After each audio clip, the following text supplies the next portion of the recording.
Do y'all remember that video? I got so much heat for it because I broke that makeup, which was expired and or used. So I could not give it to anybody, so I had to toss it. And I might as well use it for the introduction of a video. Nevertheless, that video was about makeup products you don't need in your life. That was part 1, and today I'm going to be doing a part 2. But before we jump in, I'm excited to let you know that I designed these cute t-shirts and coffee mugs and totes, and I launched my shop, and you'll find that link right below this video, also in the description box. And because we just launched, we are giving a 10% off on all of the products from now through September 12th. There's some really cute stuff like Dog Mom, Buttfest, coffee, everything that I do, and I'm waiting for my t-shirts to come in. I just ordered them and I can't wait to wear them and show you. But yeah, the discount is from now through September 12th, so if you want to grab some, go do it now. Also, if you're wondering, this is my natural hair. I haven't done anything to it. I'm embracing my natural hair. I've kind of stopped using too much heat on my hair, so this is how it looks naturally.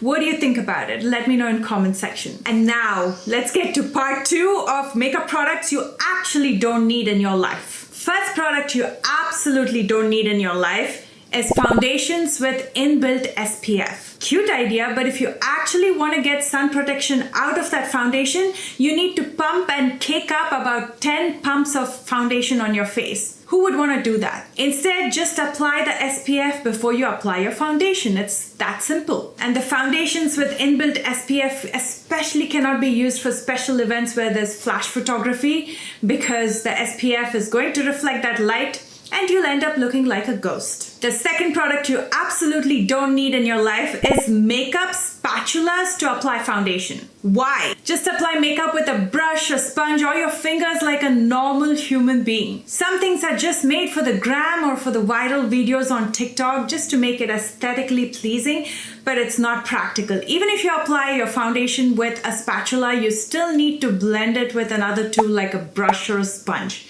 Instead, just use one. Next, you don't need setting powders with different finishes like matte, blur, HD. They all do the same. You don't need a powder wardrobe. Just get one because they all mattify. On my right side, I'm going to be using a matte translucent powder, and as you can see, that's mattifying, it's blurring, it's doing everything that a powder needs to do. And on my left side, I'm using an HD powder. Again, it's blurring and mattifying and looks exactly like how it looked on my right side. Unless I tell you, you won't know that I use 2 different powders on each side. The only one I would say is a little bit different is a luminous powder, and I'm using the Laura Mercier luminous powder on my forehead because it's infused with mica. It's going to give you a little bit of shine if you like that finish. As you can see, my forehead looks a little bit different, a little bit more shinier than the other parts of my face because I used a luminous powder there. If you like that look, go for it, but all you need is one matte translucent powder.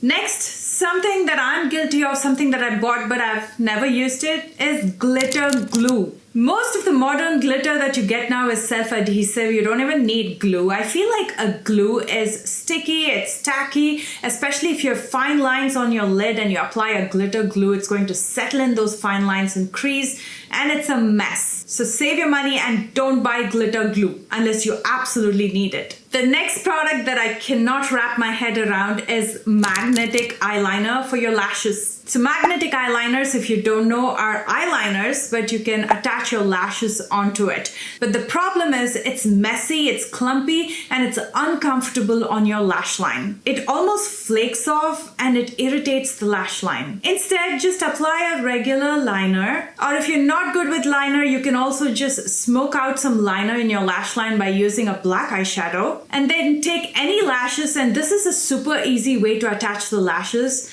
Apply the glue on the lash band and wait for about 15 seconds till it gets a little bit tacky. Then first attach that lash right in the center of your lash line. Just place it there.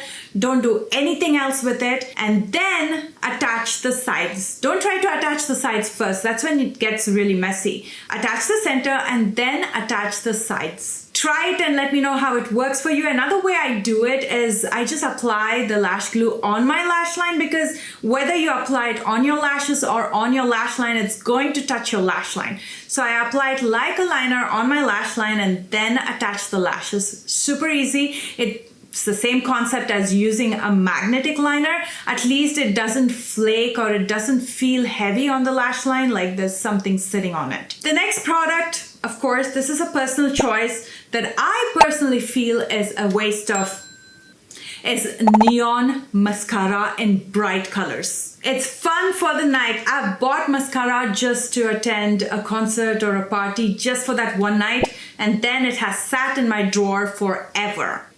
So is it worth to splurge and never use it again? That's a choice you have to make, because I know there's a lot of people that embrace that style and they love it, and I think it looks good on them. But for me, when compared to the other products that I love and use, this is a no-no. On the same note, another product that I just couldn't get used to is a highlighter palette with different shades of highlighter, like greens and purples and orange. Let's be honest, we just use a champagne and gold. Those are the two most common shades of highlighters used. So if you're buying something new, just go for those two shades. You don't need the greens and the purples and the yellows and the oranges. Again, those are things that you probably will use for a special occasion and then never again. So instead of buying a palette with 6 different colors because it looks so beautiful online, buy one that you will absolutely use. You may disagree with me on this one, but the Plumping lip glosses. It's just pepper that causes that burn. You can do that by applying pepper on your lips after applying any lipstick. Trust me. So if you didn't know this about Plumping lip glosses, they plump up your lips because of that burning from that pepper as soon as you apply it. That'll stay like that for about 30 to 40 minutes. And then your lips will go back to its original size. So what do you have to do to keep your lips plumped for the night? Keep on reapplying it. And that's just not for me. So there you go, my friends. More money saved, more space in your makeup bag, and less clutter in your life. I hope you enjoyed this video. I'm going to bring you many more. I'm back on YouTube now. I've taken a short break because there's just too much going on in my life. Let me know if you want a life update. Everything good, but just too much. Again, make sure to jump on my shop and check out all the t-shirts, the tote, and the coffee mug that I designed. It's right under this video. Again, you will get a 10% off from now to September 12th. I love you guys so much, and I will see you soon with a brand new one. Bye, guys.